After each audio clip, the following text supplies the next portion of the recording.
I was sitting on the worn-out sofa in our little flat in Harrogate, sorting through the tiny baby clothes I'd just bought for our soon-to-arrive bundle of joy. The soft cotton onesies, minuscule socks, and pastel-colored hats looked so innocent and hopeful. It felt like I still had plenty of time before the baby came. But then a sharp stabbing pain shot through my lower belly. At first, I convinced myself it was just a Braxton Hicks contraction, those so-called practice contractions everyone talks about in books and antenatal classes. But within seconds, I knew this was no dress rehearsal. My eyes flicked to the clock on the wall. This contraction was lasting far longer than a minute. Could it really be starting? My heart began to hammer in my chest. Instinctively, I placed my hands over my swelling stomach and tried to breathe deeply, exactly as I'd been taught in the classes. Then, without warning, there was a wet, unmistakable sound, and a warm, sticky sensation trickled down my legs. My waters had broken.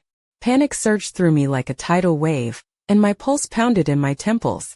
I called out for James, my husband, who was in the next room, his attention consumed by whatever football match was streaming on his tablet.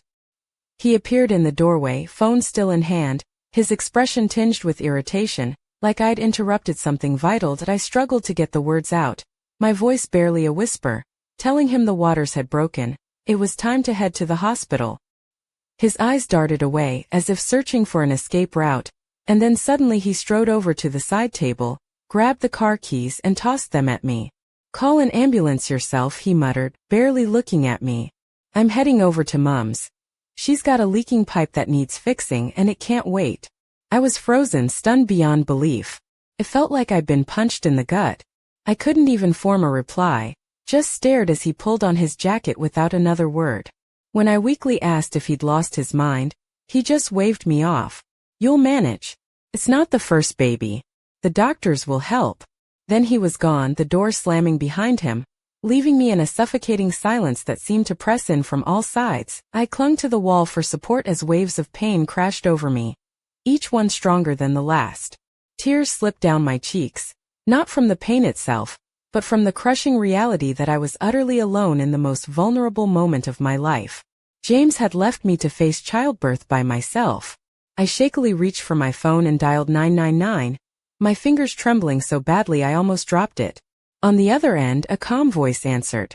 Between sobs, I explained what was happening, that my waters had broken, contractions were coming hard and fast, and my husband wasn't here.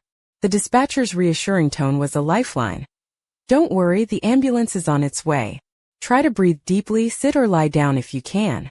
Most importantly, don't panic. Everything will be all right." I sank back onto the sofa, clutching a cushion tightly against my belly, trying to drown out the pain with steady breathing. My mind raced with frantic questions. How would I get to the hospital? Would the baby be okay? I listened intently to every flutter and kick inside, terrified of missing any sign of distress. Minutes dragged on like hours. I caught myself glancing toward the front door, half expecting James to walk in apologetically, to say he'd changed his mind and was here now. But the door stayed firmly shut, and that stung far worse than the contractions when the doorbell finally rang. Relief washed over me so intensely I nearly cried. 2 paramedics stood on the doorstep. A tall man with kind eyes and a woman whose gentle smile made me feel, for the first time that night, like I wasn't alone. They helped me to my feet, supporting my arms and asking questions about how long the waters had been gone, the frequency of contractions, and whether I could still feel the baby moving. I answered as best I could, breathless and trembling. The man carefully settled me onto a stretcher, while the woman tucked a warm blanket around me. "You're in safe hands now," she said softly. Their confidence and warmth were a balm to my frayed nerves. Carried down the dimly lit hallway, I heard the echo of their boots against the floorboards. Outside, the air was cool and smelled faintly of rain-soaked pavement. A distant dog barked somewhere in the night. They gently lifted me into the ambulance, and just then, another contraction bent me double. The paramedic woman held my hand, counting breaths with me, her voice steady and soothing. I closed my eyes and focused on her calm rhythm as the flashing dashboard lights danced across the ceiling. The vehicle lurched forward, and with it I felt there was no turning back now. Ahead lay pain, fear, and the fragile hope that I'd soon hear my baby's first cry. Deep inside, though, a burning question gnawed at me. How could James leave me like this? How could he walk away when I needed him most? I knew this night would change everything. Not just my life, but the fragile threads of our marriage. The journey to the hospital felt endless. The ambulance sped through the quiet streets of Yorkshire, siren piercing the stillness, but it felt like we were crawling. Each bump in the road sent fresh jolts through my already aching body. I gripped the sheet tightly and tried to keep my breathing steady, repeating the techniques I'd learned in antenatal classes.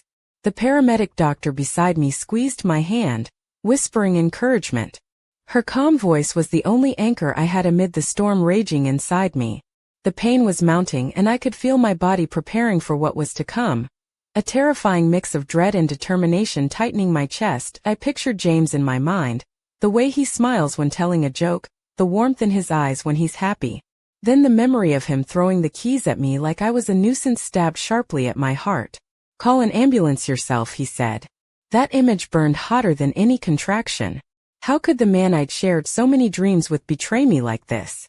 I wanted to scream, but all I could do was clutch the doctor's hand tighter and close my eyes. Pulling into the hospital grounds finally brought a sense of relief, like reaching a safe shore after being tossed on a stormy sea. They wheeled me inside quickly, past white-coated figures and the harsh glare of fluorescent lights that stabbed at my eyes. The antiseptic smell was overpowering. Voices murmured all around, a confusing mix of medical jargon and hushed conversations. I tried to answer the questions about how long the contractions had been going on and the time the waters broke, but the words tangled themselves and slipped away. My breath hitched and I felt myself slipping from control. A gentle hand rested on my shoulder with a quiet assurance. "You're safe. We've got this." Those words grounded me, pulling me back into the moment. I was taken to the labor ward, a room filled with other women waiting for their babies. Some quietly moaned, others pulled blankets over their heads, and a few made calls to loved ones, perhaps saying last words before going into the delivery room. I lay back on the bed staring at the ceiling trying to empty my mind, but thoughts swirled relentlessly. I remembered how James and I had packed the hospital bag together, how he joked about holding my hand and scolding the doctors if anything went wrong. I believed that would be our reality, but it wasn't. The contractions came faster now, each one squeezing me so tightly I thought my fingers might snap. The midwife came in periodically, checking my progress, nodding with quiet encouragement. "It's going well. Hang in there. Soon you'll be moved to the delivery room." I clung to the thought of meeting my baby, imagining his tiny face, the moment I'd hear his first cry. Those images were a lifeline, even as the pain crashed and tore through me again and again. Time stretched endlessly. I watched as one woman was taken into the delivery room and then, faintly, the sound of a newborn's cry echoed in the distance. My heart clenched with envy and hope. I stroked my belly and whispered, "Hold on, little one, we'll get through this." Eventually, when I was fully dilated, they moved me into the delivery suite. The atmosphere was different here. Bright lights, cold metal instruments, and masked faces focused and serious. I was settled into the birthing chair, and the midwife's voice rang out, steady and firm. "Listen to me. You can do this. We're right here with you." I tried to focus on her words, but my body had a will of its own now. The pain was overwhelming, like being torn apart from the inside out. I screamed, forgetting everything but the need to push through to end that agony. My mother's words came to me. "When a child is born, so is a new strength in a woman." I clung to that thought like a lifeline. Every push, every surge brought me closer to my baby. And then finally, after what felt like an eternity, I heard it, the most beautiful sound I've ever known, his first cry. Tears streamed down my face, but these were tears of joy and relief. They placed that tiny warm bundle on my chest, and I understood everything. All the pain, all the fear was worth it. Even though James wasn't there, in that moment I didn't feel alone. I had my son, and that was stronger than any hurt or betrayal. Holding him in the quiet hospital room, I watched his gentle breaths, the way his tiny nose scrunched up, and I couldn't tear my eyes away. My heart filled with a new kind of love, indescribable and fierce. The pain and fear of the night melted away in the rhythm of his breathing, in the tiny grip of his hand on my finger, as if he was saying, "I'm here, Mum. We're together." The night was long and restless. He cried, then slept, and I rocked him close, feeling every heartbeat. But even if he had slept soundly, I doubt I could have found rest. My mind kept circling back to one question. Where was James? What was he? The first weeks at home were a whirlwind of exhaustion and wonder. Our small flat in Harrogate, once filled with the quiet hum of everyday life, now buzzed with the new rhythms of motherhood. The scent of baby lotion mingled with the faint aroma of James's aftershave, though his presence felt more like a shadow than a comfort. Some days I caught myself watching him from across the room, wondering if he truly understood the weight he'd left on my shoulders. I was learning how to navigate sleepless nights, the constant feeding, and the delicate art of soothing a tiny human who only knew how to cry. I remember the first time I dressed him in a soft blue romper, embroidered with tiny sailboats, its fabric delicate enough to be a whisper against his skin. I slipped his little feet into striped socks that were far too big, and wrapped him in a knitted blanket, the kind my grandmother might have made. Standing by the window, sunlight filtering through the curtains, I felt the mixture of pride and vulnerability that motherhood brings, the fierce protectiveness wrapped in a fragile hope. My own reflection in the glass showed a woman transformed, dark circles under my eyes, hair tousled as if I'd been wrestling with the wind, and yet, a softness in my gaze that hadn't been there before. James tried to involve himself, but his efforts felt clumsy, like a man learning to dance to a tune he didn't quite hear.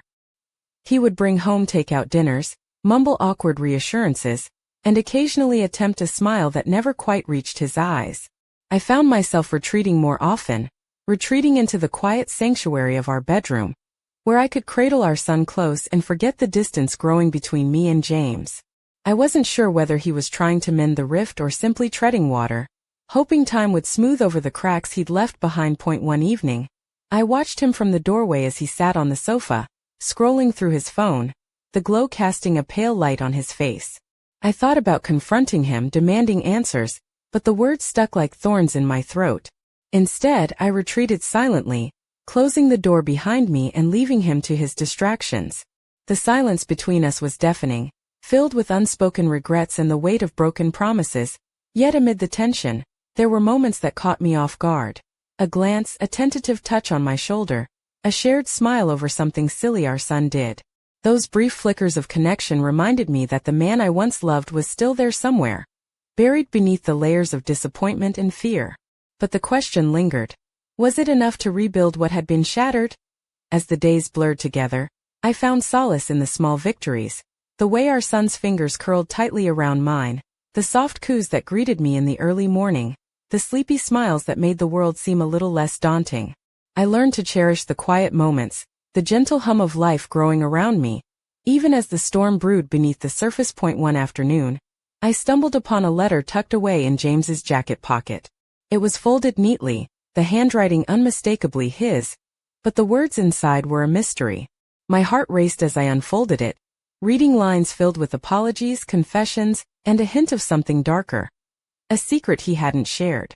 The letter spoke of choices made, regrets buried deep, and a plea for forgiveness that felt both sincere and desperate. I folded the letter carefully, my mind swirling with questions. What was he hiding? How much did I truly know about the man I'd married? The past seemed to shift beneath my feet, and suddenly, the fractures in our relationship felt like the surface of a much deeper abyss. That night, as I rocked our son to sleep, the letter burned in my pocket like a silent warning. I knew the road ahead would be more complicated than I'd imagined. But I also knew I wasn't the same woman who had sat alone in that hospital room, overwhelmed and betrayed. I was stronger now, fueled by love and the fierce determination to protect my child. Whatever secrets James held, whatever shadows lurked in the corners of our lives, I was ready to face them. For me, for my son, and for the fragile hope that maybe, just maybe, we could find a way through the darkness together. But as the night deepened, a strange feeling settled over me, like a whisper carried on the wind, a hint of something unseen watching from the edges of our new life. And in that silence I realized our story was far from over. The days that followed unfolded like a fragile dance between hope and uncertainty. I tried to push the letter from my mind, to focus on the soft warmth of my son's skin beneath my fingertips and the quiet rhythm of his breathing as he slept curled against my chest. Yet, every time James passed by, a subtle tension hung between us, unspoken but palpable, like a thread stretched too tight, threatening to snap. Our flat felt smaller somehow, the walls closing in with the weight of unspoken truths. I found myself retreating more often, seeking refuge in the small pleasures of motherhood, The gentle lullabies I sang softly, the smell of fresh laundry drying on the line, the way sunlight spilled across the kitchen table in the mornings. But even these moments were tinged with a bittersweet ache, a longing for the man I thought I knew. James tried to bridge the distance between us in his own way. One evening he showed up unannounced with a small, awkwardly wrapped gift. A silver locket, delicate and simple, with enough space inside for a tiny photograph. He didn't say much, just placed it in my hand and looked away. I held the locket, feeling the cool metal against my palm, and wondered if it was meant as a peace offering or a silent admission of guilt. I didn't open it then.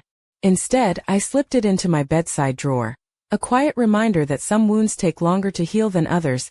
Our son was growing quickly, his tiny fingers gripping mine with increasing strength, his eyes bright and curious. I marveled at how life could be both so fragile and so resilient. He was my anchor, the reason I breathed through the pain and kept moving forward. But beneath the surface, a storm was gathering. One rainy afternoon, I found myself wandering the narrow streets of Harrogate alone, the lull of the rain tapping softly against my umbrella. I stopped by a small cafe tucked between two bookshops, a place I hadn't visited since before the pregnancy.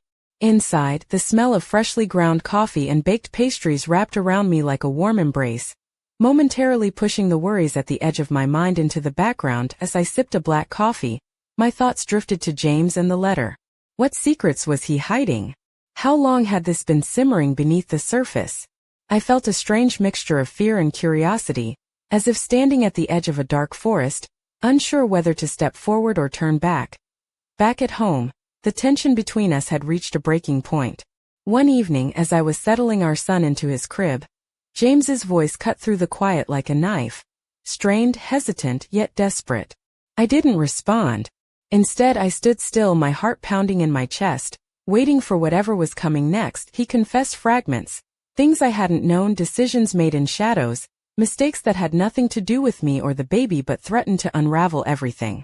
His words tumbled out in a rush, a torrent of regret and pleading for understanding. I listened, feeling the walls I had built around my heart tremble. It was as if the man I loved was both there and not, a stranger trying to find his way back. But the question remained. Could I trust him again? Could I forgive the silence, the absence, the choice to leave me alone when I needed him most? Sleep became a stranger in those nights.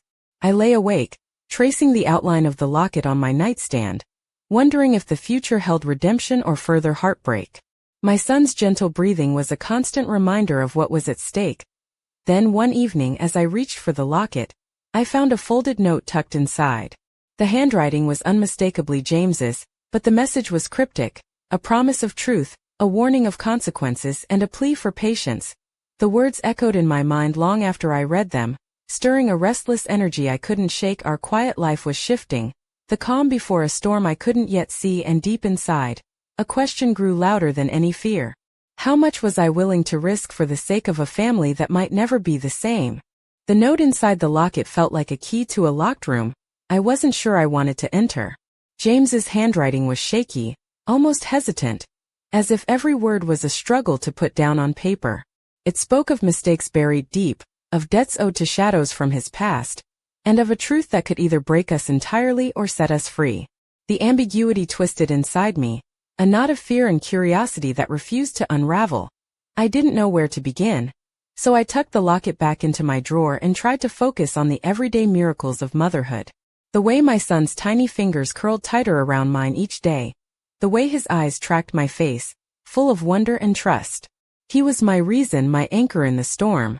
But even his presence couldn't quiet the growing storm inside me. James's behavior grew more restless, his smiles forced, his silences heavier. Some nights I'd catch him staring out the window long after I'd fallen asleep, the city lights reflecting in his tired eyes. There was a distance there, a wall I couldn't climb. No matter how much I wanted to. One afternoon, I found myself wandering through the local market in Knaresborough, a quaint town just a short drive away. The air was filled with the scent of fresh bread and the hum of friendly chatter. I bought a bouquet of wildflowers, their bright colors a sharp contrast to the dull ache settling in my chest. I thought about giving them to James, a simple gesture to bridge the gap between us, but the words caught in my throat.